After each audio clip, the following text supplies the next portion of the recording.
বাংলাদেশের ইসকন নেতা চিন্ময় কৃষ্ণ দাস ব্রহ্মচারীকে গ্রেফতারের ঘটনায় উদ্বেগ প্রকাশ করেছেন ভারতীয় জনতা পার্টি বিজেপি নেতা ও পশ্চিমবঙ্গ বিধানসভার বিরোধী দলনেতা শুভেন্দু অধিকারী।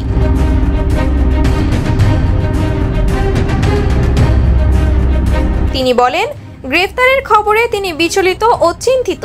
মঙ্গলবার ভারত বাংলাদেশ সীমান্তে অবরোধ ও বিক্ষোভের ডাক দিয়ে শুভেন্দু বলেন, চিন্ময় কৃষ্ণ দাস ব্রহ্মচারীর গ্রেফতার বাংলাদেশের হিন্দুদের অস্তিত্বের জন্য আশঙ্কাজনক।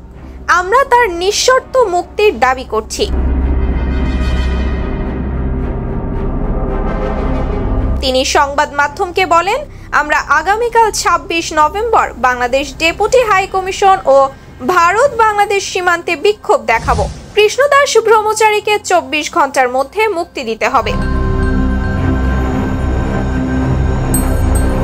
সোমবার দুপুরে ঢাকা বিমানবন্দর থেকে আন্তর্জাতিক শ্রীকৃষ্ণ ভাবনামৃত সংঘের ইসকন নেতা চিন্ময় কৃষ্ণ দাসকে গ্রেফতার করে বাংলাদেশ পুলিশের বিশেষায়িত গোয়েন্দা শাখা ডিবি।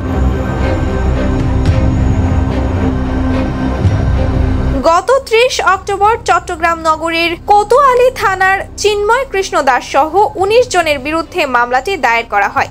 জাতীয় পতাকা অবমাননার অভিযোগে রাষ্ট্রদ্রোহ আইনে এই মামলা দায়ের হয়।